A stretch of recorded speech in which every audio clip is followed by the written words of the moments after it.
Hi, good afternoon, everyone. Welcome to MamaLiez Wants to Learn. And this week is about I'm launching our first mental health series. So before you have seen, I've launched a financial health series and also physical health series. And today I invited Dr. Nina Hafetz to join us and share her perspective regarding mental health 101, what you want to know all about mental health. Let me share you. This is the slide. She is a clinical psychologist, School of Behavioral Science and Humanities, University of Ballarat, Australia, a medical journal contributor. She is tuning in and sharing us right now. She's based in Doha, Qatar, and I met her when I was living in Doha, Qatar, and she has helped me a lot. Like I think some of you must have known, I did suffer from some sort of postpartum depression when I was pregnant with my second child, and she has helped me a lot. She was my psychologist, and she pulled me through all the while, and that's why I really want you guys to talk to her and ask any questions you like today. Okay, let's invite Miss Dr. Nina Hafetz forward. Hi, Dr. Nina. Hi. Good afternoon to everyone listening in from Malaysia. It's about 11 a.m. In Qatar right now, 11:04. How are you, Liz? Thank you. I'm good. We are all in lockdown. I don't know how it's in Doha, Qatar right now. we are, I kasihan orang Malaysia. We are actually a little bit better. We're a little better. There are, going in phases and lifting restrictions. So that's it's really good. You can go out and about. We still have to wear a mask. We still have to be safe. Again, wash our hands and all of that. But Yes. it's maybe a bit better in Qatar. More than half of the population have been vaccinated. So Half of the population? More than half of the population have been fully vaccinated. Fully vaccinated. Okay. Yeah. At least a bit safer lah. But I think during this whole pandemic, it must have affected a lot of people staying home, not able to do what they usually able to do normally. Yeah. That's right. Yeah, and it caused a lot of affects them emotionally and mentally. So, and yes, and you see there's a rise also in domestic violence, and there's a lot of suicidal cases in Malaysia almost on a daily basis. And yes. I think, in fact, on a global scale, they did a study, and the study was published in May 2021, so it's pretty recent. It's a couple of months old. They did a meta-analysis study, which means that they took all of the studies, all of the paper, journal articles, put them together, did some magic with it, and then so basically global estimates for depression in COVID times, it's now at 28%. Global estimate, 26.9 for anxiety, 24.1 for post-traumatic stress, 36.5 for stress, 50% for psychological distress. That's a global problem. Yes, and 27.6% for sleep problems. Wow. It's in the scientific journal. If you want to look it up, it's a very recent study, and that's what they found. So it's a good time to talk about mental health and mental well-being. Yes. So it's a good opportunity to talk about that. And that's why we have you today to share with us what's all about. What are the areas? Because sometimes people get confused between psychologists, psychiatrists, and it's a taboo subject. Sometimes people don't want to admit that are depressed, and even they say, "Oh, I'm depressed." Or what does it mean by depressed? Those things. That's right. So before, So before you go on, I just want to say hello to all the audience. Just let us know, where are you tuning from? Are you in Malaysia, outside Malaysia? I see we have Radhika here. Hi, Radhika. Thank you for joining us. on LinkedIn. We have a LinkedIn user. I don't have the name there. But let us know what's your name, where you are tuning from. Are you in Malaysia? Are you outside Malaysia? Or maybe you're in Qatar. Yeah, just let us know. And any question as regard of mental health, well-being, or if you are going through this current pandemic, you are going through a certain situation, share with us in the comment section. What are you facing? What you're going through, and share with us. And Dr. Nina able to answer whatever question that you have. Yeah. Okay, continue, Dr. Nina. Sorry for interrupting you. It's okay. It's okay. It's your show after all. Okay, so I will quickly introduce myself because I think this is our third time. Maybe Liz doing this together. Sorry. Is this our third time? Yeah. So Dr. Nina is my third time. Before I interviewed her on her personal journey, and then I heard her on about the victim blaming, especially in. This is the fourth time. A fourth time, Yeah, so we had one where we had the last one was a discussion panel on, neurodivergent individuals, autism. We talked about, Yes. So this is the fourth time. For those of you who have not seen me before, because this is a different series. This is a mental health series. I think Liz and I sort of discussed this, and the plan is to present, a number of series. It's probably hello, hi, Ridwan. It's probably very, I think, almost indefinite. We haven't actually set up an idea of, how many series parts in the series we're going to present.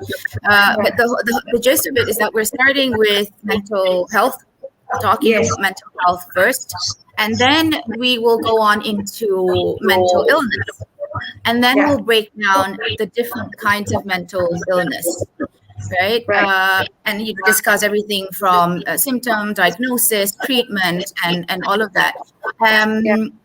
So if Liz puts on the first slide, I go to the first slide. I just want to say, Ridwan, he's doing a lot of support work for mental health. Yeah, he's amazing guy. Ridwan, maybe you can write in the comment, share with Dr. Nina. Yes, Ridwan, that would be lovely. Yeah, so that she can connect with you as well. Yes. She's based in Doha, Qatar. Please write in, Ridwan, share with us in the comment section, and Dr. Nina can see what you do, and maybe you can explain how you are helping people. Let us know, Ridwan, yeah? Okay, so we'll have the first slide. Okay, so the first slide. So that's just an introduction. So I am a clinical psychologist. I studied in Australia. So I had my bachelor's degree in Australia in Monash University, and then did a graduate diploma, which is a postgraduate course, and then went on to do a PsyD, which is actually a doctor of psychology in clinical psychology. So technically working with children, adolescents, and adults, right? So what we're presenting, I think we need to put a disclaimer first, Liz, which is the second slide. I'm going to read this out because we're doing this show, of course, with the intention to create awareness and to help. But I wish to also remind our viewers out there that I'm going to read this off. The information presented, it's not intended to be a substitute for medical advice. And don't rely 100% on what the show presents to you as health or personal advice. So you still need to seek guidance from your doctor or from other qualified health professionals. If you have any questions, if anything that we say you can relate to or you are experiencing, so any kind of health or medical condition, please seek your nearest health professional for help. Okay, so the idea of the talk is to kind of create awareness, to get people talking, to get people asking questions. not necessarily meant to be, fully qualified medical advice. So I'm qualified as a clinical psychologist, but I want to make sure that the audiences are aware of this. Okay, so yeah, so that's done. We're done. We've done the disclaimer.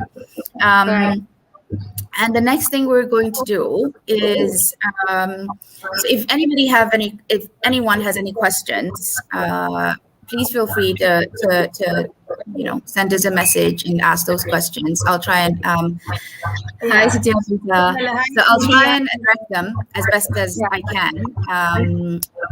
And Liz is an amazing presenter, and I'm sure she's going to be a yeah. So Ridwan, he's saying that he's working with PLHIV caseworker at Klinik Kesihatan Hospital Kuala Lumpur, supporting various mental health challenges besides empowering PLHIV's communities, especially among adults. Looking forward to learning from you.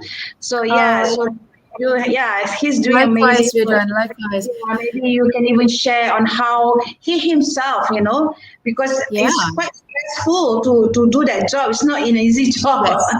Yes. That's right. He can do also to take care of himself, in managing his emotions, in supporting others. So thank you so much, Ridwan, for sharing what you do. Yeah. Okay. So.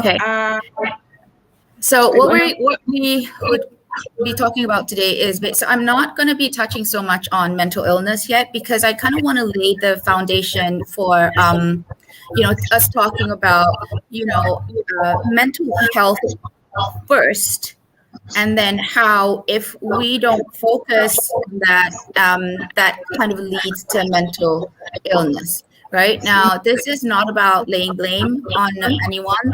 This is not about saying that, well, it's your fault, and making people basically feel helpless. This is actually to give people an idea of how they can achieve that. Right. So for anything else, it's always, looking at our mental well-being, for us, and, looking out for others as well, and then knowing when to seek help for that. So the next slide, I'm going to kind of give you a gist of what we're going to be talking about. Okay. Before we go to the next slide, I just want to say hello to Tila. Hi, Tila. She is also a mental health advocate at work, especially. She really gives a lot of content and posts on she faces a lot of challenges in her life, and she shared these life challenges in her LinkedIn post, and she has made some great positive impact to people by her own vulnerability on how her sharing. And right. Well done, Tila. More people like Ridwan and Tila. Yes. Okay, so let's go to the second slide. Tila, maybe you can share also what you do on the comment. Yes, please do, Tila. I would really love to know and to find out. Okay, so mental health 101. We've just decided to call it that because basically, it's in order for us to cover mental health, it's actually a really huge topic, and I'm trying not to overwhelm the audience at the start, because it is really a lot to talk about. So what we're going to do is we're going to break it down into what is mental health, what does it look like, why is mental health important, what can tip the balance, and then how to achieve a balanced mental health. Okay? All right. So now we go to the next slide, or no?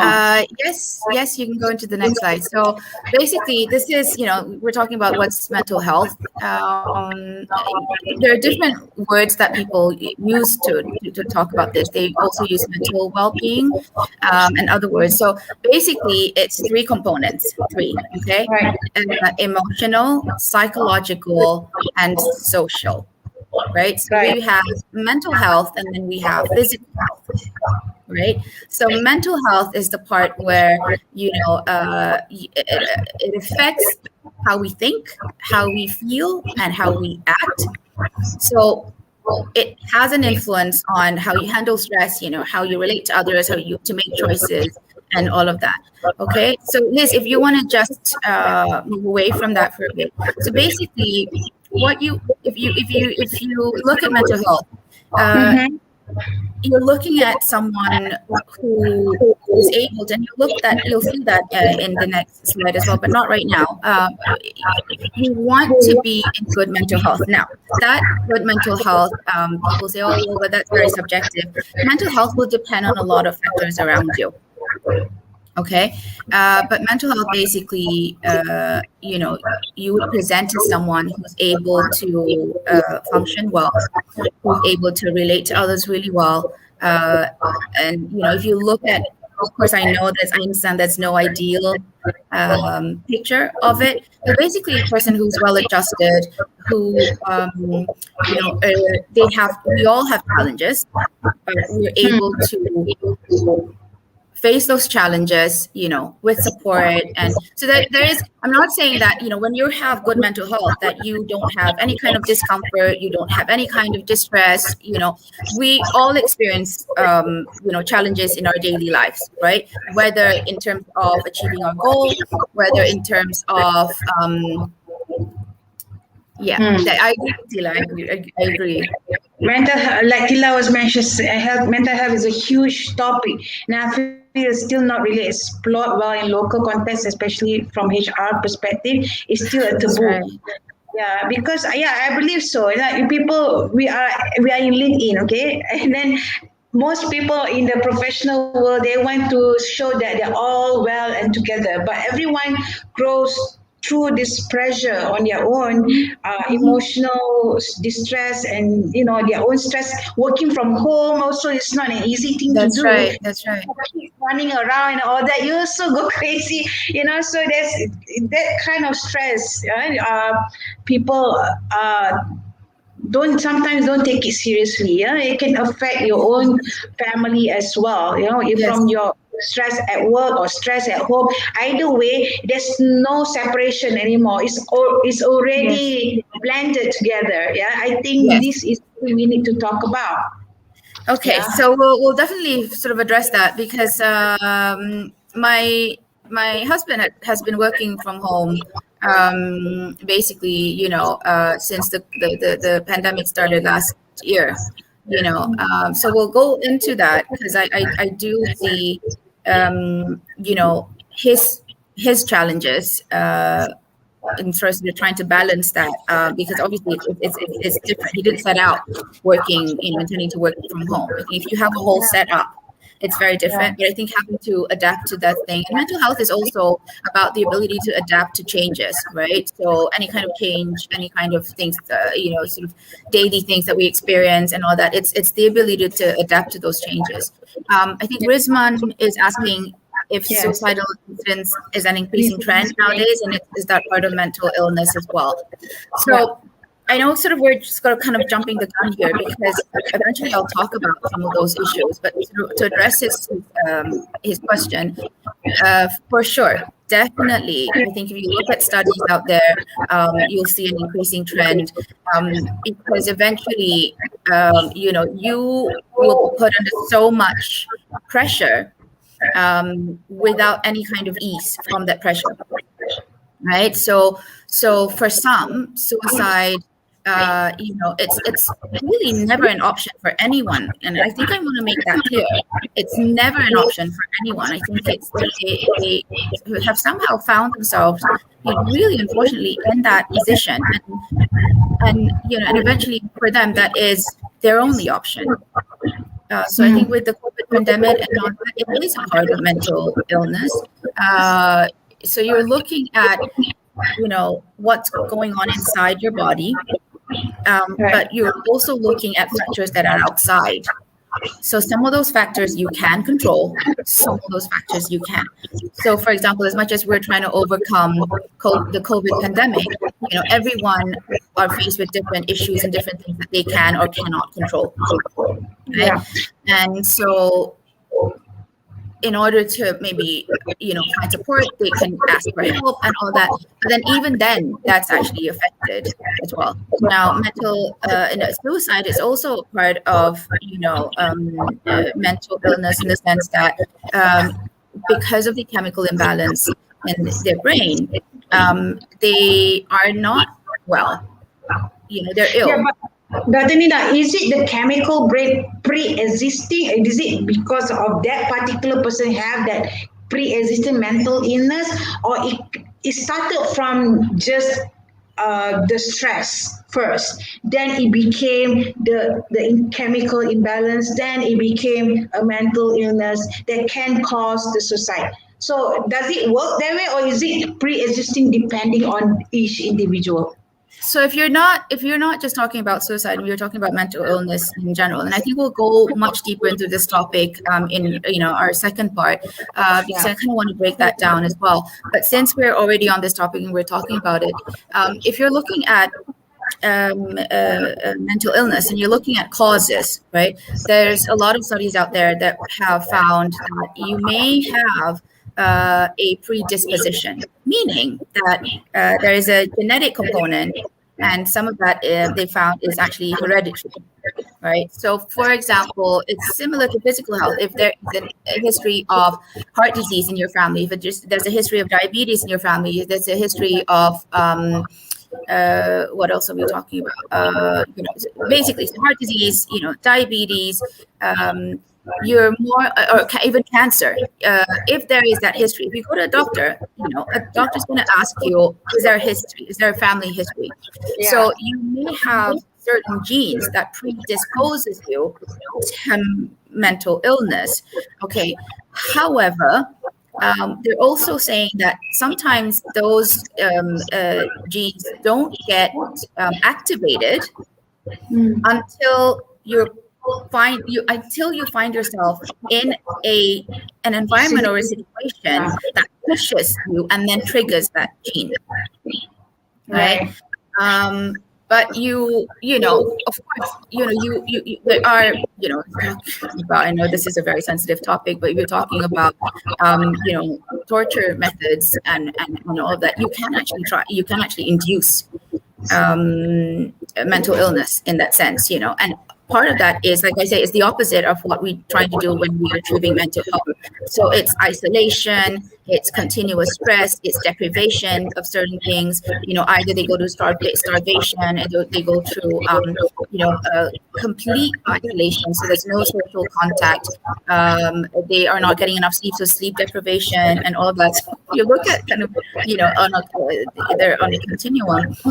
You get sort of mental health and what defines good mental health, and then sort of you have things that kind of come in along the way, and it's about achieving a good balance. Now I'm talking about this, not including sort of the effects of the COVID pandemic, right? Because if we're talking about the COVID pandemic, then that is even, that's even a more serious topic and a more serious issue, because now, a lot of people that we think would ideally be functioning well, they have a job, they have a home, they have food on the table, they have clothes on their back, they have shelter, they're able to go outside and do, recreational activities, they're able to go out and meet people. All of that have actually been taken away, not through their own fault or their own doing, but it's been taken away. So the COVID pandemic, that's going to be a mental health crisis. It already is a mental health crisis, but it's going to be even more now, because we're going to see that effect, roll down to much later on as well. When you look at mental health, often people think about you as a fully functioning adult. You're able to function, you're able to go out to work, you're able to communicate with people, socialize, you're able to reach your goals and ambition, you're able to do things that make you happy. But mental health actually starts way before. It actually starts when you're in the womb, right? So they find that mothers who are stressed when they're pregnant, that, and I'm not blaming mothers, I'm very careful with that. I just want to make sure that, but, through no fault of their own and through whatever's going on in their lives, that actually causes The energy goes to yes, the it affects the child. And then, when they're born and if the home continues to experience stress due to a number of reasons, then it affects the child's capacity to respond to stress. It affects his or her capacity to overcome things, to learn even. It affects yeah, development. Right. yeah. So when you talk about people often, oh, well, mental health is, you're happy, you go out and meet friends and you have work and you function at work and you have a family or, you're able to reach your goals and drives. But it's actually a lot more than that, a lot more than that. It's actually it's very serious, really. It's one of the things that I think, that I'd love to see. And I've talked about this in our past sessions. I'd love to see schools implement mental health. I think the schools in Doha have that. Some of the schools here have that program, that curriculum where they teach children about the importance of mental health. But I wish that it would sort of, be very, very much a global initiative.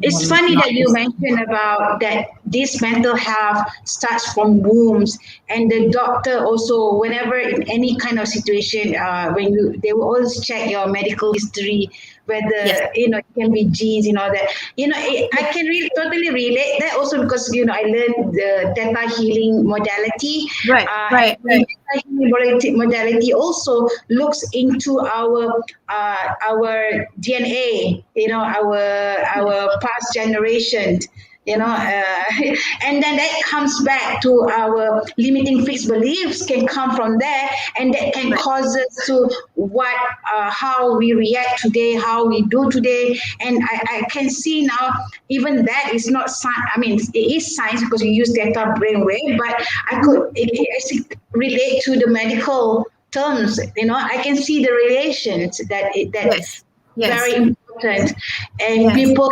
recognize to take care from in the womb, even from baby stage. Yes. So it is because it affects pretty much every aspect of your functioning. If you have bad mental health, then it affects physical health. Yes. So right? do you think that a lot of people, they have this physical health or heart attack or cancer, but they didn't say it relates to stress or something that is emotional? Do you think whatever that's going on with their physical health does relate to their mental health? Yes, for sure. We see that a lot.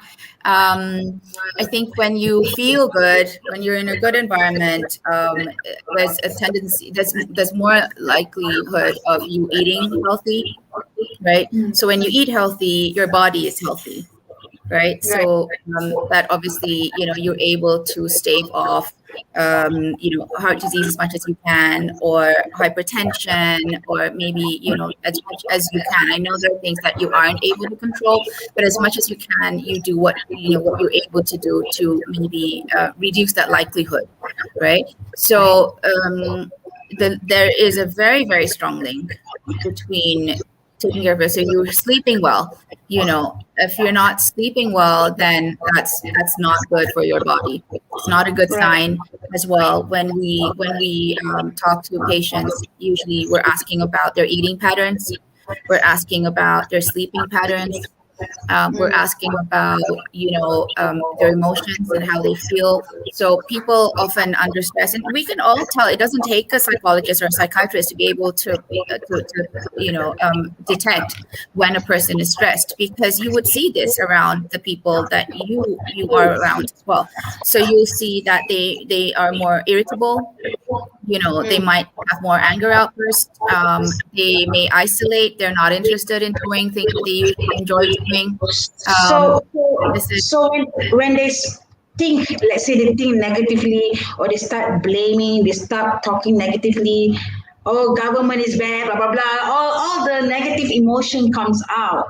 Could that really affect their emotional mental health, and eventually it will affect their physical health too? Is that yes? So your body, your body responds to your thoughts. Okay, if you are, it's just very, it's very simple. If you're thinking of someone that you love or something that you like, you instantly smile without realizing it. Okay, it's a very simple explanation of your thoughts are reflected in your actions and your behaviors. What is it release when you have laughter and smile? That what endorphin? What that we endorphins?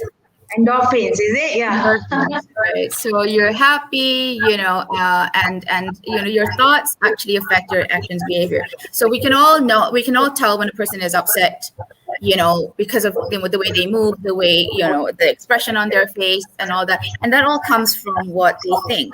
Now, I think to go into, we're thinking negative and the government's not helping and we're all feeling helpless and all that.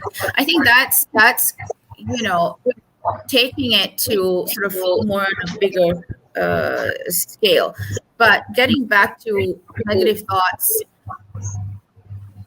there's a reason why one of the things that we do in therapy is relaxation and imagery. Okay, so if you imagine that you're at a nice beach somewhere, instantly you relax. Your muscles are less tense, you smile and all of that comes from just your thoughts alone. So your thoughts are actually very, very powerful. So our thoughts is a natural medicine, is it? Natural medicine that can help our body. Yes. So it's and I don't want to go too medically because I understand that there are illnesses that even without us doing anything, it's just there. It's just you're predisposed to certain medical illnesses. So I kind of don't want to go too much into that, but I think your thoughts are, and Ridwan was saying, your body responds to your thoughts. Right. So if you're tense and if you're fearful, you'll see your muscle tense and you'll see the shoulders up. You'll see, certain things, and in response to that, your facial expression as well. Right. So, like I say, in order to achieve good mental health, and we're going to look at the slides as well later on, is that what we're looking for is a balance. We accept that life is going to be full of challenges. You're going to have disagreements with people. You're going to, like and dislike things. There are things that you can control. There are things that you cannot control. Right. But it's important for you to be able to form your thoughts in a positive way to help you go through all of these, stumbling blocks or challenges or roadblocks along the way. However, what I'm going to say is this. As much as we are saying that your thoughts are very powerful and you have control over your thoughts and your thoughts can affect outcome. Yeah. Okay. It can at times be kind of beaten down by stresses outside and inside. Yes. If you're not well physically, that affects how you're thinking. If you're in a lot of pain, if you have chronic pain, for example, that's going to affect your mental health. It's exhausting to have chronic pain, and then you start being more irritable because it's a response to the pain. And then you start thinking negative thoughts, to things around you, so that everything in there is actually interlinked. Okay, but can that chronic pain cause because of what that cause their stress in the first place? That stress that causes the pain that causes the stress. Yes. So it's kind of they're kind of yeah, they kind of like this. They kind of interlink. So it becomes like circling like that. The stress causes the pain causes the stress. It goes like in a cycle like that, in a sense. Yes, and that's why I say sometimes there are things that we can, because this is not about blaming people and saying, well, you're not, strong enough. Your mind is not strong enough to counteract all these negative factors, negative influences coming at you. That's really not what we're saying. I think because a lot of the things are out of our control. COVID is out of our control. No one thought 2020 was going to be like that. And so what it comes down to is, okay, well, what can we do? So you try to eat healthy. So if I'm talking about this, that's why I say it's ideally you try to eat healthy. You try to reach out to people and have some sort of communication to kind of keep your social life at a healthy, balanced level. You pursue interests, your interests and your hobbies. You get some sun, you get some exercise. But this is assuming that you are not homeless. This is assuming that you don't have, acute or chronic physical health. This is assuming that, you have a roof over your head, that you have access to health services, you have access to education, you have access to any kind of help you think you might need. So I think when you talk about it in COVID times, that's actually quite hard to achieve, so people who would be, functioning relatively well pre-COVID are now finding themselves without a job. They're finding themselves now, healthy food. Apparently, I was in a conversation with my family the other day, and it seems like, sales of instant noodles are really high right now. And the reason is because, in this situation right now, that's probably the best thing that they can afford to eat. Right. So then you're like, oh, well, that's not healthy for you, but I'm like, well, right. I have no choice. It's either I eat or I don't eat. And, I do the best that I can. So that's, like I said, it is out of your control. And then obviously, you get affected by that. Now, we are all interlinked with everyone around us. So everyone plays a role. Yeah. Right? Everyone plays a role in helping you achieve that mental health. You play a role in helping other people achieve that mental health. You're not responsible for it, but you play a role, and you can actually help them and assist. And I know, there's so much movement in Malaysia right now that, personal movements of people helping out, people making, forward with their own endeavors to assist people who need all of this help, because I think deep down we all realize how important mental health is to a society. Right. It affects the functioning of the society. If you're not mentally well, you can't perform at work. If you can't perform at work, that's going to affect the economy, and so on and so forth. Yeah. Right. So there's a lot of that sort of relation to it. Yeah. Yes. So for those who are watching, maybe you can share your own experience, whether this pandemic has caused you stress in any way or another. Please do share your own experience with the last 1 year or so, whether it has caused you in any way mental stress or mental health. Let us know how you feel and what. Yeah. So do you want to share the next slide? Yeah. Yes. Okay. So let's try and bring on the next slide.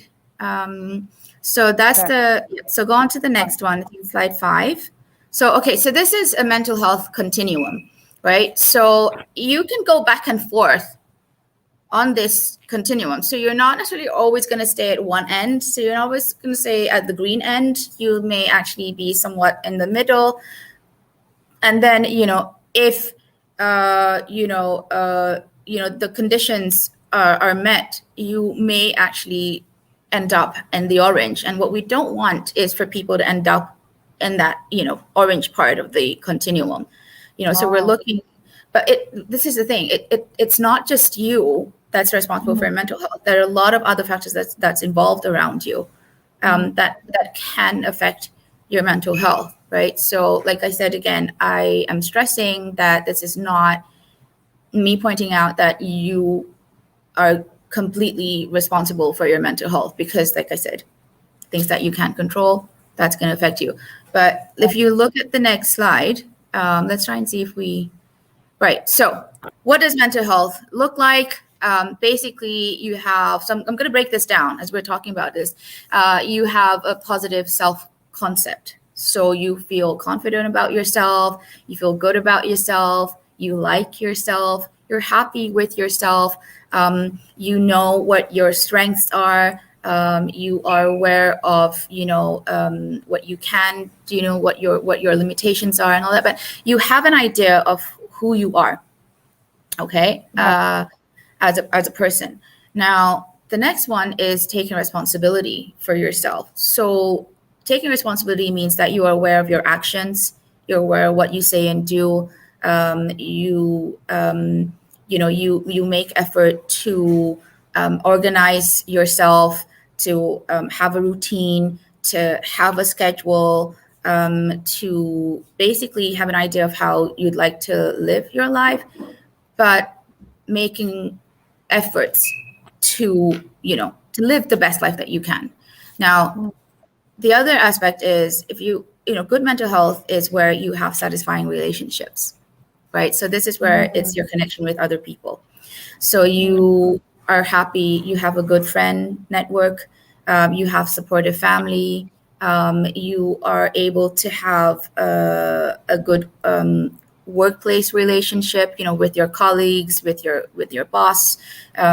You are happy in a relationship, you're able to thrive in that relationship, and the relationship feels good to you and it's satisfying. So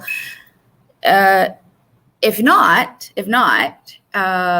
it can actually really affect how you function, because like I said, we're all relying on each other to make us feel good about ourselves, to help us function, to help us overcome obstacles.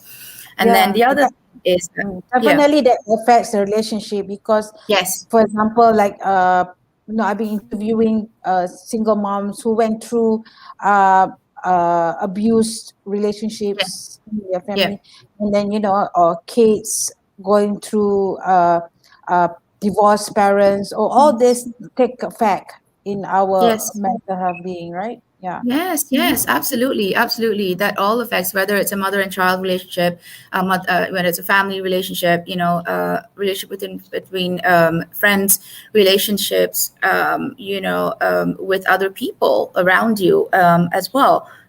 That is actually key to you being able to function well. When you've seen, like you say, domestic abuse, and when they're in that situation, that part of what good mental health, what good mental health would look like, is affected. So, and then this is where it causes that distress, and then the stress can lead on to physical illness, right? So it's going that way, and then it can go the other way as well. So the next one we're looking at is adapting to changes. So when you are in relatively good mental health, you are able to adapt to changes, to things around you. You are able to so for example, with let's talk about COVID. When there is restrictions and where there's lockdown, it's new to all of us. What we're experiencing is very new to all of us, but you will find yourself in a situation where you are mentally healthy to do the things necessary to help you adapt to those changes. Right? So these are the 5 areas that we need to and be the last one is aware of. you being able to function well in all areas of life. So you're having good relationships, you're able to go on and do and carry out your daily routine, even simple things like going out to buy groceries, just errands that you may run in a day. You're able to, if you're working, you're able to function at work. You're able to be productive. If you are, in terms of relationship, you're enjoying the relationship. You are able to achieve balance in that relationship, and you actually like social interaction. It's actually very healthy. You seek social relationships. So functioning in terms of social, psychological, and emotional. So your emotions, you're able to keep your emotions in check. You're able to, you're going to feel things, you're going to feel annoyed at traffic, for example, and stuff. But that annoyance, lasts only for a certain time, and then you're kind of able to move on to the next task, or to sort of go on into your routine and do what is expected of you. So it basically means that you are able to function. It really is. It's being able to function relatively well with everything that's going on around you and with people that are around you, and you carry out your responsibilities.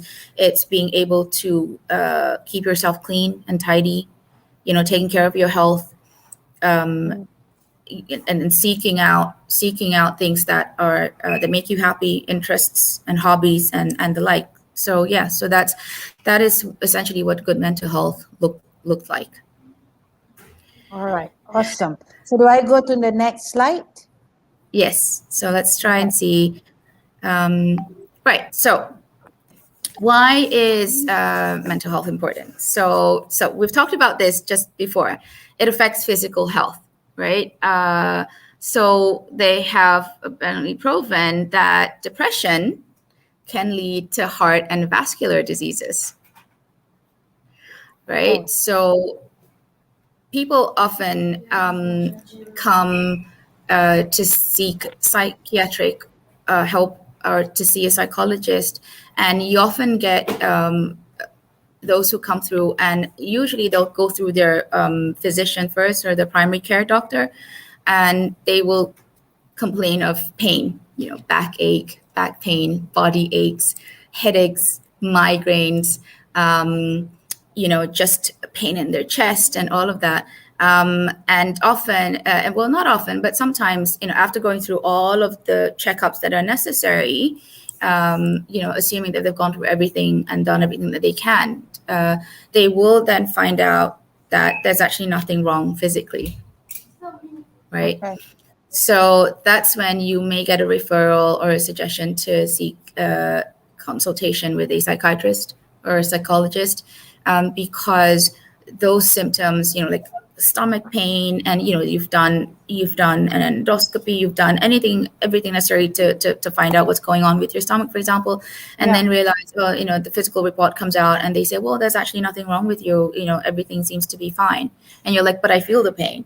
And then when you seek help from a psychiatrist or psychologist, what we do, what our job is to find out every aspect of your life. So we find out everything that's going on with you. Like I said just now, we've gone through this again. Your eating habits, your sleeping habits, your social habits, and all of that, right? So if you're stressed, you may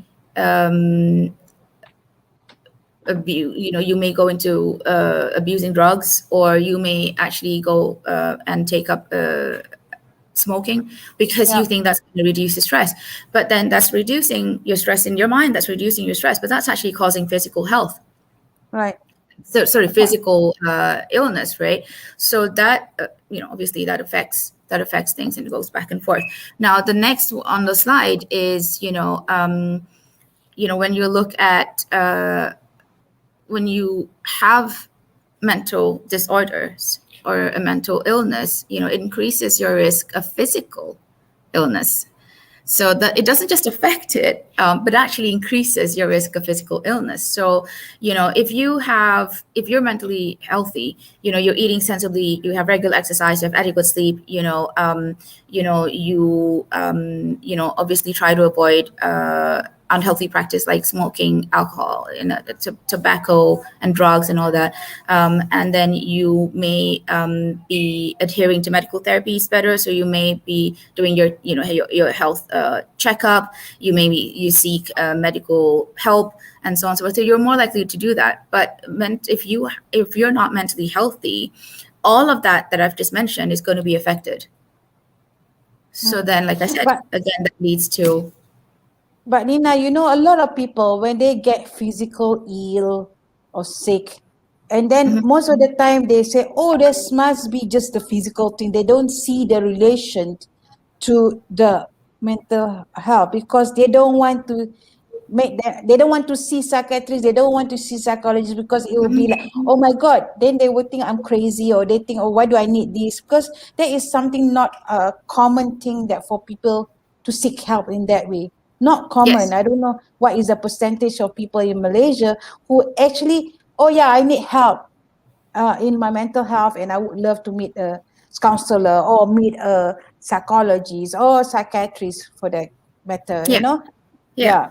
So you're So right there, because there's still a stigma. As much as we're conducting mental health awareness week or mental health awareness month, or campaigns and things like that, there is still a lot of stigma, because people often see mental illness first before they see mental health. That's why I wanted to start the topic today on mental health first, and then kind of lead that to mental illness, because it's almost like prevention is better than cure, and so in a sense. so the mental health, if you're not able to maintain it, it can lead to mental illness. That's what you're saying, right? Yes, yes, Mm. yes, Mm. yes. So yeah, it can trigger. It can, there's enough pressure.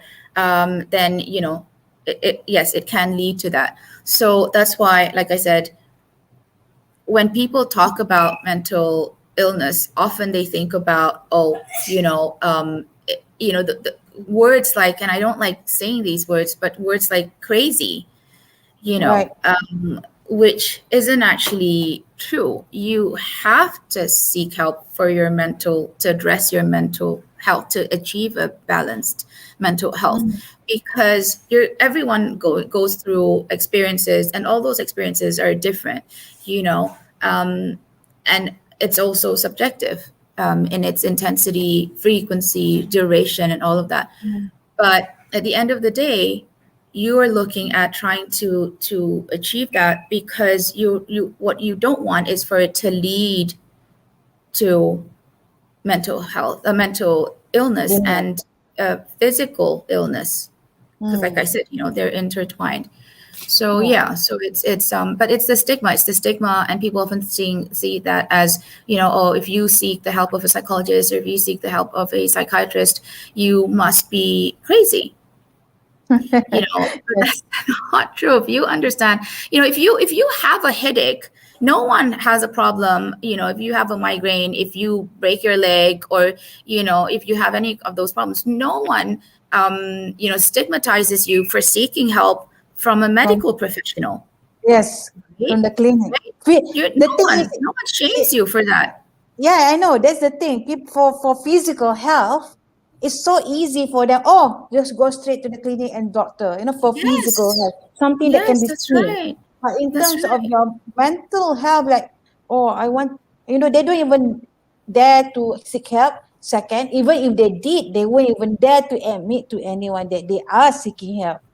There's something that Yeah. they're afraid to admit to people. Oh, I do have a counselor that helps me. Oh, I do have, or maybe a life coach, life coach can Yeah. help as well. Yeah. Yeah. Yeah. And of course, like someone we meet, like Ridwan, yeah, to help Yeah. to manage my mental stress, who That's right. supports. That's right. Yeah. And I think Mm. that's what we're trying to destigmatize. I think your show, I hope, will be able to help with that campaign. Creating mental health awareness, making sure that it's a priority. It is a priority, because it affects everything, every aspect of your life, and it affects your generations to come. So the one says here, Liz, some even may more prefer Bomo first. Yeah, you're right. They prefer to see Bomo when there's something that they can't see, there's no physical. They say, oh, something is wrong. Somewhere I have to seek Bomo and get help, So, Yeah. The thing is, I think with even okay, so even seeking a BOMO's help, whether you agree or whether you disagree with that, or whether you kind of on the fence with that, it's actually the person actually trying to seek help, yeah. right? What it means is they actually recognize there's a problem, Mm, right? But as is what may be very prevalent in certain cultures or in certain societies, you go seek help from someone. It could be a shaman, it could be sort of a healer. It could be like, in Malaysia it's a bomo, because you know that something not right that's going on. So obviously you recognize that, right? So that's a good step. That's actually a good step, for you to kind of go, something's wrong.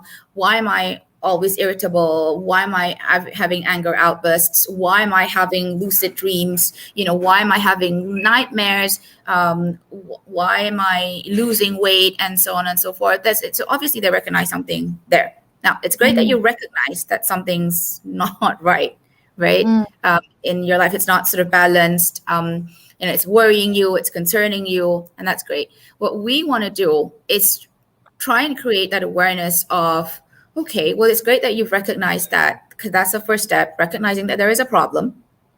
But then help, society to know where to seek appropriate help. What is appropriate? What is not appropriate? Right. So I'm not going to discount. I'm not going to discount. Sihir, black magic, and all that. I'm not going to discount. I'm not going to say, look, that's hogwash. That doesn't happen. That's not true. But what I'm also saying is, okay, can we, if you want to seek help in that sense, can we also look at maybe speaking to a counselor, maybe speaking to a psychologist, maybe going to your doctor as well, maybe sort of addressing that. Now, in a lot of cases, before people come through to us, they would have gone through a medical doctor, because some of those issues that they experience may actually be medical in origin, right? So you need to make sure that, we rule out anything that concerns, from a medical perspective, anything that's affecting you. And then we look at, psychological help, right? But, and this is the thing, I have people who, not necessarily through me, but in other ways, who've sought help, for reasons that you're thinking, really, like, you see a psychologist for that? And I go, well, why not? So I have a friend of mine whose husband was about to retire. And she said to me, she said, we go and see a psychologist to talk about, when he retires, there's going to be a big change. It's going to be a big change for him. It's going to be a big change for her. Now, how do we navigate this? It really is about talking to someone neutral, someone who's non-judgmental, someone who is impartial, to be able to give you different points of view, right? And also, whatever you talk to them about is confidential. So that gives people a lot of confidence in being able to kind of release that and talk about it as well. So even in Islam, there's Islamic psychology, and I think I'd love for that topic to be explored, not necessarily by me, but, by someone who is an expert in this, to really discuss that from an Islamic perspective, because Ridwan was saying, ustads nowadays are recognizing that there's mental and medical help that people need to seek, and it is really about that, because if you're looking at it from a religious perspective, if you're affected, then you won't necessarily be able to carry out your religious duties or your religious practices as well as you would want to, right? And although for people who are spiritual, it's meditation, it's yoga, but it is really helping them. Anything that sort of works for you, really, that helps you, make you feel better, and you can tell when you're feeling good and when you're not feeling good, right? So it's constantly seeking out things that kind of help you and support you with that. Right. So maybe I just want to ask the audience, if you do face any around people around you who they needed help, maybe you can. Do you have any problem? Okay, I just this Nina. I mean, how do people, your friends, your family are going through some stuff? How do they approach and talk to them about it without them feeling like, hey, I don't need help? How do they do that without them rejecting the idea that they need help in some way or other? you know. Can you, our Right. audience, share with you whether you have faced this kind of problem within your friends and family? Just put it in the comment and maybe ask Dr. Nina some questions. Just ask Dr. Nina anything. It's your chance. Okay, so you were saying, so how do you, if you see someone who needs help, right? Yeah. There's different levels of that approach, obviously, because we're talking about people who are, maybe going through some marital issues, or maybe going through some work issues. Maybe you're feeling a little bit stressed. Maybe as a parent, you might be the single parent, or you might be a primary caregiver, you might be a carer, and then you're experiencing all those stresses. If you recognize that in a friend, then the first thing I think that would be helpful is to just listen, to talk to them and just listen, right? And then at some point, you could, depending on how close you are to that person, because it's a very sensitive issue. You're talking about trying to suggest to someone, I think you need psychiatric help, or psychological help. Like I said, there's that stigma, and they may actually, sort of react in a negative way and go, no, it's just, I'm just having a problem with this colleague at work. I feel like this colleague is, it's, whether it's harassment or whether it's workplace bullying. But I think it's as a friend, or maybe as a family member, is to first listen, to try and do what you can at your end, and then eventually say, you know what, I think. And I always say this, when you talk to, and this is not, promotion of my profession, but when you talk to someone like a psychologist or a psychiatrist, first of all, there's confidentiality that you get out of that, right? Which means that whatever you say to them, will not be shared or communicated or repeated to anyone else without their permission, right? Which means that you can tell them your deepest, darkest secrets and stuff, and we can't tell anyone. We have to keep that confidential.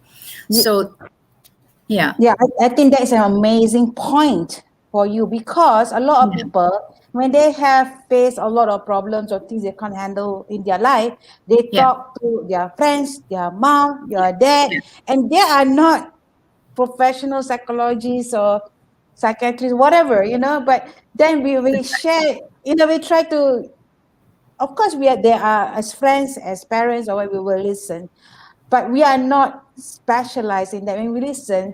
And a lot of times, sometimes even within friends, when we talk, and then somehow or other, because they don't have like confidentiality, you talk about your deepest secret, it can pass on to other people, know. Right. So that's like you're saying, that's a great selling point for my profession. Yes, that's why it's better we talk to someone who is professional, is reading that, and you can just talk without any judgment, Yes, that's right. So the second thing is, you're talking to people who is where there is no judgment, right? We're not here to judge you. And we're actually just here to help, right? So if you are okay, so I'm gonna address what Mr. Rizman said, if you could provide one advice to youngsters, teenagers on mental health, what would that be? Okay, so I'll try and keep that in mind. I might forget, so please remind me to address that. So we have confidentiality clauses, okay, which means that you can tell us anything and everything, basically, and that never gets repeated, that never gets communicated to anyone else, not without your permission. Now, it's a little bit different when we're dealing with youngsters, children who are underage. So there is an obligation, and we usually tell these children, if you're telling me something that is that pertains to legal, something that pertains to life and death issues, anything sort of kind of medical, any substance abuse and stuff, sometimes I'll try and persuade them or I might actually be obligated to report that and share that with their parents, because they are underage and they're under the care of their parents or a primary caregiver. So we're obligated in that sense, but that's communicated as well. So there's a lot of communication. It's made very clear. And the idea is that when you see us, we are also impartial, which means that we're not taking sides. Okay, we're not biased, right? There's a reason why sort of medical doctors are not allowed to operate on their own family, because your relationship with them is not just a doctor-patient, it's more than that. So there's a tendency for you to make decisions that may actually compromise that person's health or that person's life, right? So it's kind of similar here as well. So Angela is saying that sometimes you talk to family and friends, it can actually do more harm than a professional. And I agree with you. That's actually very true, because of our position as a mental health professional, we help you, but we help you in a different way. And if you talk to family, you talk to friends, your relationship with them is on another level. They are going to be biased. They are going to have feelings. They are going to have reactions simply because of the bond that you have with them. So in the end, that's actually not going to be helpful because, they determine what their thoughts are and all that in relation to their relationship with you. So we don't have that relationship with you, right? Which means that we're looking at, okay, so I'm listening to you are impartial, right? You have to be impartial. Right.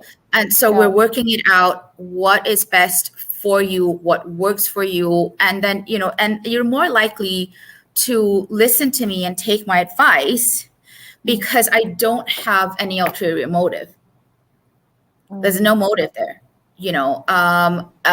Like I said, family members can be biased. They can give you advice. And the thing is, they may not, and you may not want to tell them the whole story. So they're giving advice based on bits and information that you're giving them, whereas with us, you can share everything with us. And then we're going to kind of lay it out on the table. And we're going to look at it and go, okay, so where do we start? What's the issue that's most pressing for you? How is it affecting you? Let's come up with some suggestions and all that. And then, of course, we carry out therapy, depending on what your issues and your concerns are. Yes, and Ridwan is like, there's no conflict of interest.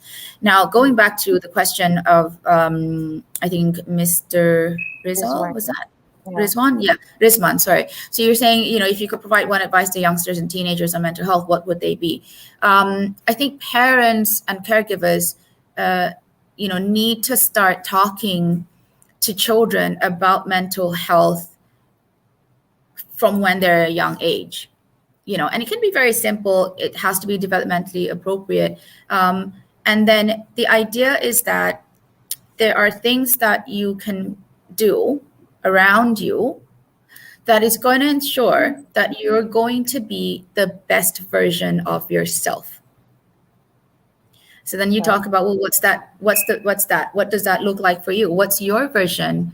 Your version of your best self, right? So if you talk to teenagers, if you talk to adolescents, obviously,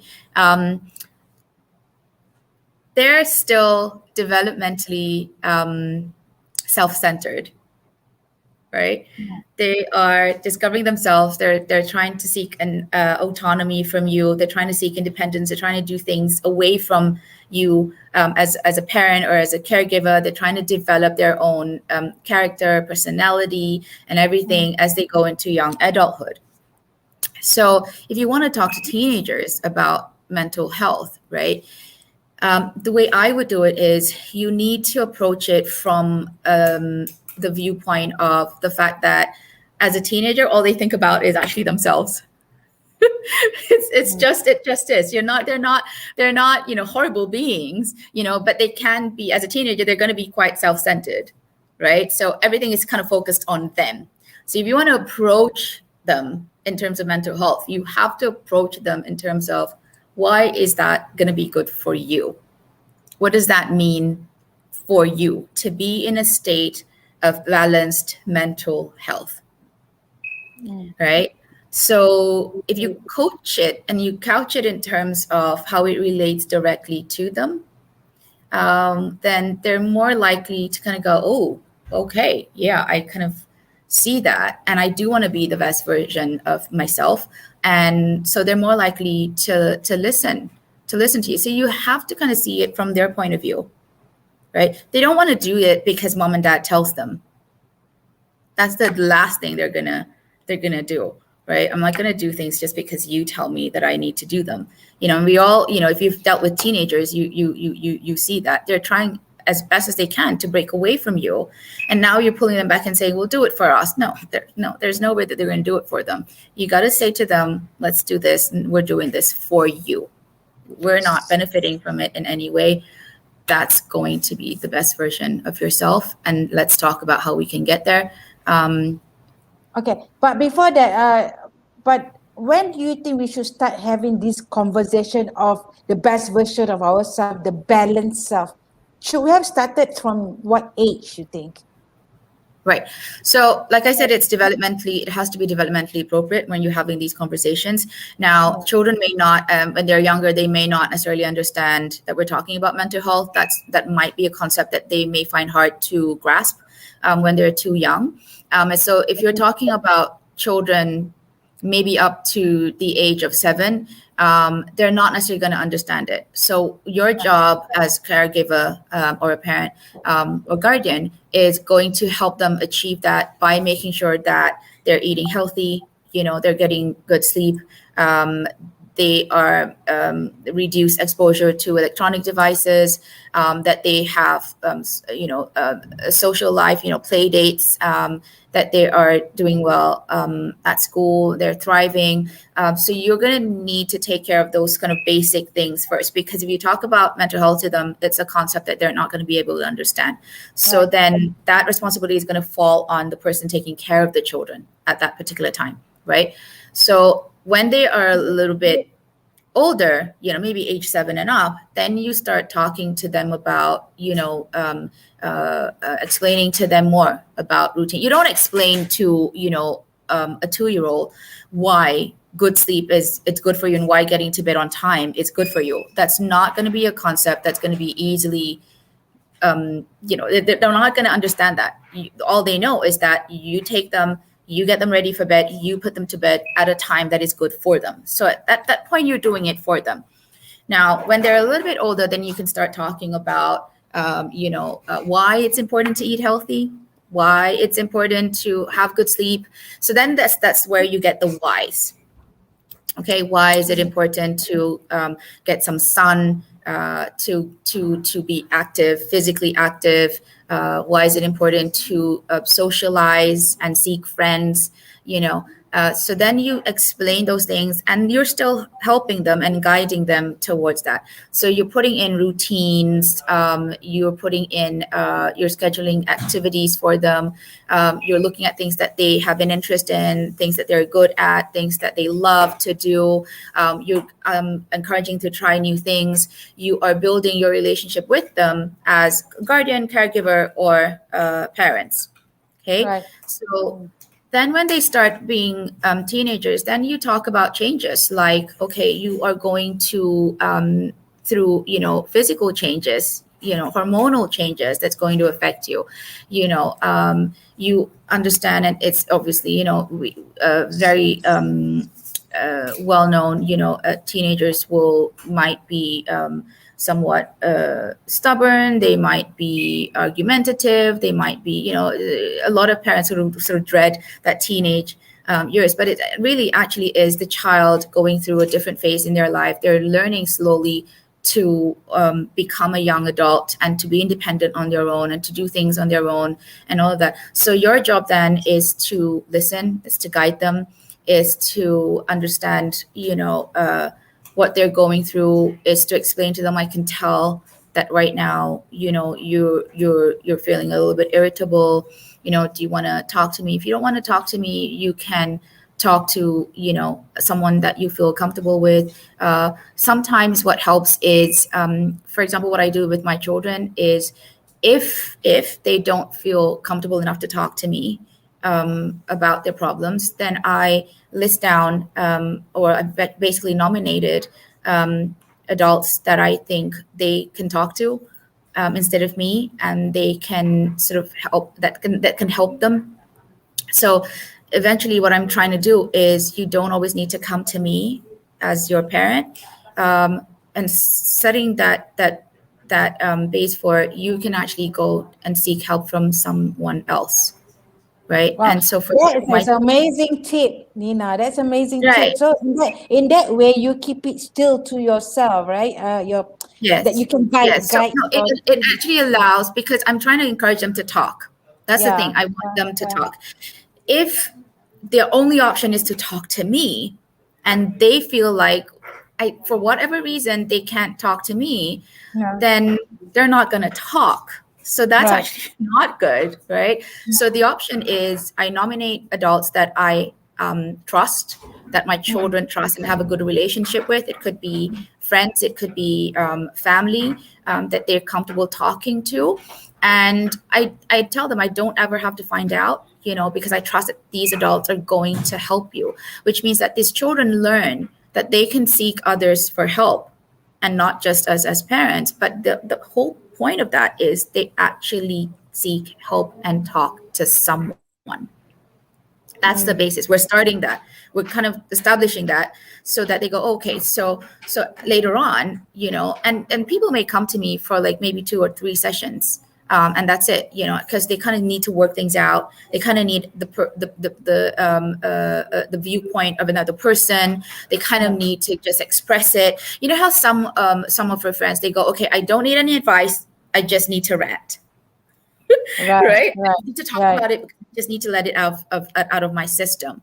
And you are very fortunate if you have friends, to listen to your rant, to help you out.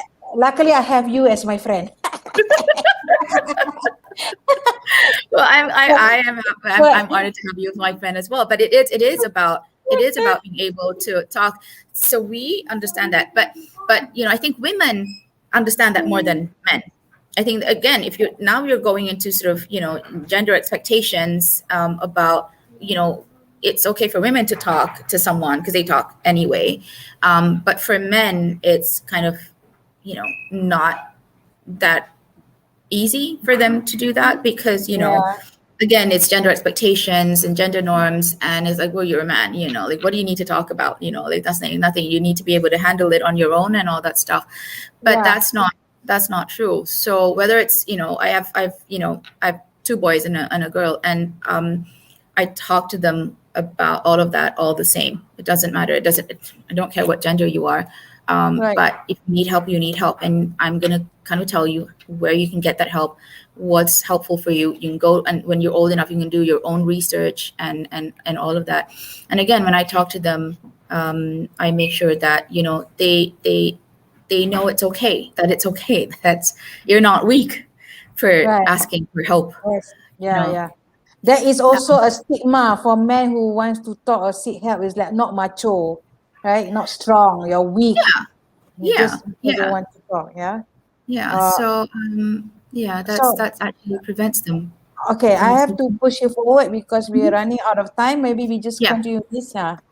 Okay, so if you look at this, this is actually the factors that can affect your mental health. So sort of what can tip the balance? So like I said, some of that is out of your control. If you're a child and you're being abused, that's completely out of your control, and you're experiencing trauma, experiencing neglect. So social isolation or loneliness is another factor.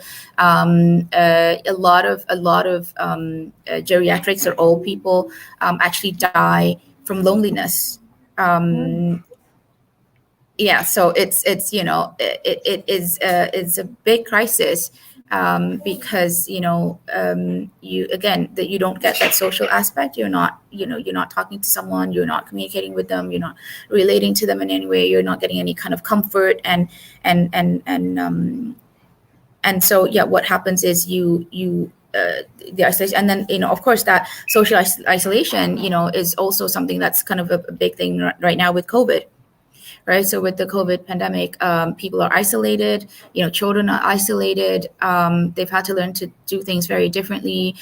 Even if they go to school, right now, Qatar is on a summer holiday break for most American British schools.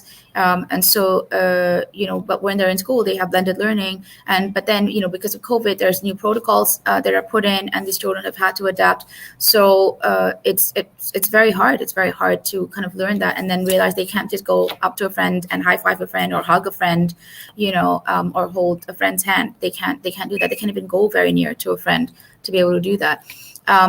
Another thing that can tip the balance is when you experience discrimination and stigma. So discrimination can come in many different forms. It can be economic discrimination. It can be sexual orientation discrimination. It can be, race discrimination. It can be workplace discrimination. So when you're experiencing any form of discrimination, you are actually ostracized or isolated. It becomes very difficult. So you have, again, the other thing is you have, when you're at a social disadvantage. So, economic disadvantage, so poverty and debt, that affects your ability to function well. Bereavement. So if you're experiencing, so obviously, with COVID, there's a lot of deaths. There are, that there are a lot more that is, and then now I think because of COVID, you can't say goodbye. You can't kiss that person. You can't touch that person. You can't even bury that person. So on top of losing them, you're now prevented from going through the process of where sort of grieving starts, being able to say goodbye and all that's been taken away, especially because of COVID. And then another factor is severe long-term stress.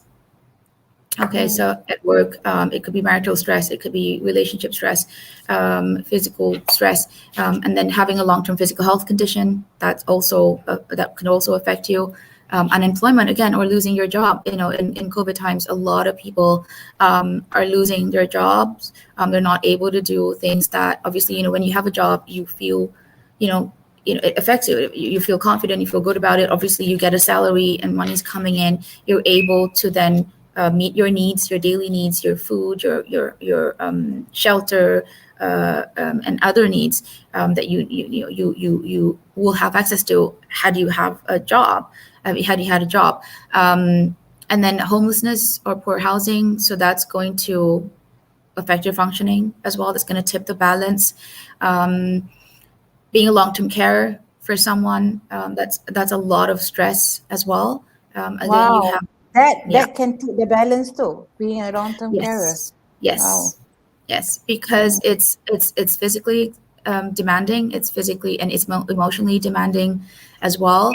And then so you actually need support. So even people in mental health, people in the mental health profession, you actually you're actually expected, if you are dealing with cases or periodically, you actually need to talk to another mental health professional, right? To make sure that you can do your job well, that you're not overwhelmed, that you are getting the support, getting the help, getting the encouragement, getting the guidance. So we actually are required to kind of do that. At least in Australia, that's what we do.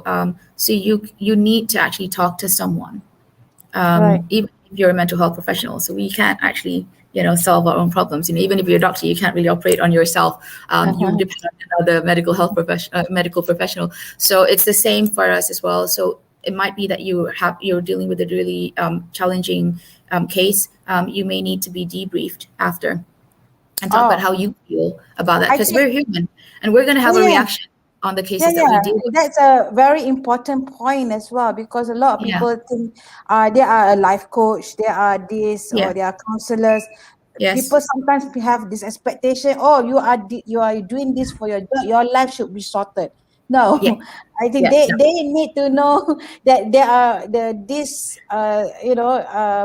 those who are in the support system, like the counselors, the healers, even whoever they are, That's we right. face the same problem like any other people, and we That's also, right. you guys also need that kind of support too, That's right? right. So in order Yeah, for me to help you, I need yeah, help as well. So we're all yes, interlinked in yes, that way, yeah, so we do need to be debriefed. We can seek additional support if we wanted to, or more frequent support if we wanted to, because in order for me to help you, I need to be in my best mental health state, yeah, right? So that whatever issues that I am experiencing does not affect how I help you, and does correct, not yeah, affect my performance, my job right, performance. So we need help. We talk to people. We actually are obligated, at least in Australia, to be debriefed, and to seek that help for ourselves, and to make sure kind of we maintain that balance. And again, like what I've said earlier, that's kind of what we do. We seek what's good for our mental health, to make sure that we are good mental health professionals to help yeah, you yeah, with your mental health. So you also have then again, tipping the balance would be drug and alcohol misuse. So you see that in, affecting families, yeah, affecting communities, yeah, and obviously it has economic implications. A lot of these things have yeah, actually economic implications. And then yeah, again, if you're a victim of domestic violence, bullying, or other abuse as an adult, I mean, I put that there, even as a child, if you experience that, it's actually, it has lifelong implications. And it's not that you cannot be helped.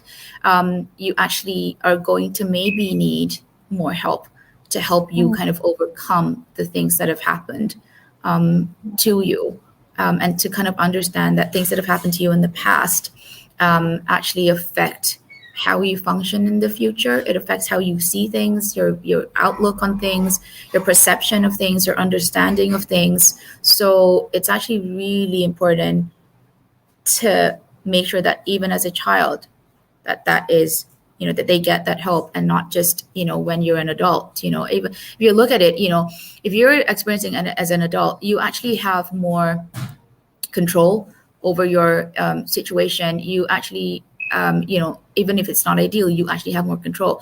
If you are a child, you are actually quite helpless, so you cannot actually go to seek help. You, as a child, if you're a 6-year-old, you can't go out there and make an appointment to see a psychologist.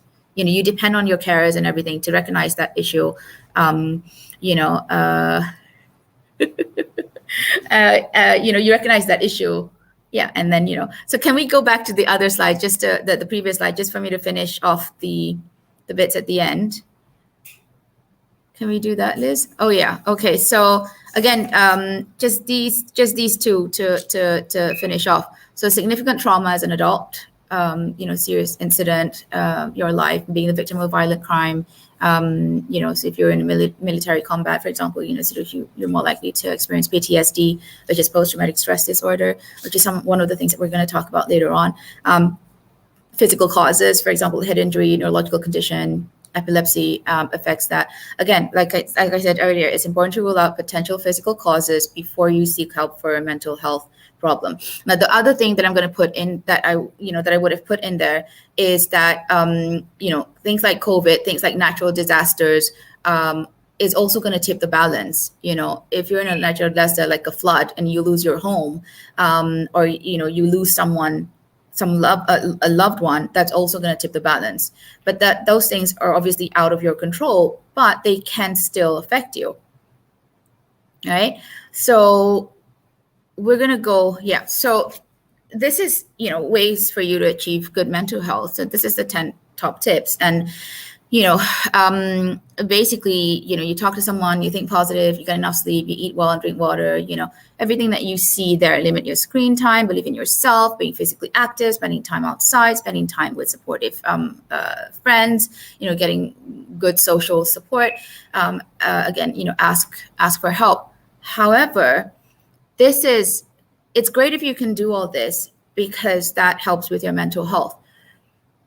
But it's easier said than done. Right? So that's kind of what I want to kind of say with that. and again, it's a journey. You're on a journey to make sure that you are maintaining good mental health and mental health awareness. So you see this girl here, it's really cute, but she's sort of she has this shield around her, and it's obviously mantras or things that she says to herself, thoughts that she thinks to herself to convince herself, because she knows it's important for herself, to think these good thoughts, because otherwise it's easy to actually be affected by what's out there, what people say. Again, the stigma of that, people saying, you're a burden, you're weak-minded, get over it, you must be crazy, they tell you to kind of suck it up, and there are people worse off, and I think it's actually being able to tune that out as best as you can, and then really go, well, you can say whatever you want to say. That's going to affect me. What I do and what I choose to do and think is going to affect me. So you go ahead and think whatever you want to think. I think it's hard when you're in a in a culture where, what are people going to say? Right? What are they going to think about our family? And go, but no, we have to have this thought of what you think and what you say is not necessarily going to help me. So I'm going to ignore. I'm going to put you on ignore. I'm going to mute you. It's not going to help. What I do and what I ultimately choose to do for my loved ones to help them, that is what is going to help. Right? So what they say and everything, that's not your business. It's, it's their thoughts. You can't control their thoughts. You can't direct them and tell them what to do and what to say. It's entirely up to them. And again, they come from their own perspective. And, sometimes these people are the ones who actually need help the most. Right? Yeah, definitely. So I definitely have a lot of takeaway from you, especially when we talk about the journey for the kids. When we have the conversation and your tips is just amazing. I think we just need to start talking. Just talking. Have talk. Just start talking with anybody, from there, then you can go forward. What kind of help? So that's why today is just really about generate. Dr. Nina is just explaining really generate. So I'm gonna have Dr. Nina come in again, and then she will zoom in on the specific areas, on those areas. So today, that's right. So the idea is we're gonna go on, and I think it's helpful if the audiences maybe tell us what they want to hear and to talk about and to discuss, and then we can kind of look into that topic. But the idea is to go into mental illness and then break down the different kinds of mental illness. We talk in depth in that in terms of symptoms, diagnosis, treatment, and so on and so forth. Just before we go, can I just say, if you feel that you may need to talk to someone in Malaysia, you can just simply Google mental health resource Malaysia. And then that's gonna, there's gonna be a list of things that are going to come up. And then some of that help is free. Some of that help is actually, just a very minimal sum relative to what you would usually have to pay, when you seek private help, for example. But there are that. So Google mental health resource Malaysia, and then see what you can, what's closest to you, what you're comfortable with. And again, when you seek help, you have to make sure that you're comfortable with the person that you're seeking help from. You don't have to stick to that person if it's not the right fit. And I always say to my patients as well, if you come to me and after the first session, you don't feel that we're the right fit, you don't feel comfortable enough with me to tell me, things about yourself, I'm not offended. My goal is to make sure you receive the help that you need. And so my goal is to support you in making sure that you go ahead and look for someone that you feel comfortable with, because at the end of the day, what matters is that you seek help. It's not necessarily with me. It could be with anybody else, but it's that you seek help. Because if you're going to tell me your deepest, darkest secrets, you have to be comfortable with me, and you have to have confidence in me that I'm going to help you. right? Yep. So yeah, so that, and we're going to talk about more of that much later, I think. We're gonna Yeah. delve So deep into yeah, for all of you, let us know what are the specific areas of mental health that you want to find out. Write on the comment, then that there's area that Dr. Nina Hafetz can focus on as well. And let us know what are your takeaway for today's session with Dr. Nina. Let us know on the comment. I think by right Have we actually gone this, past time? yeah, actually 1 hour now become 1 hour and Oh, 40 sorry. minutes. But it's okay.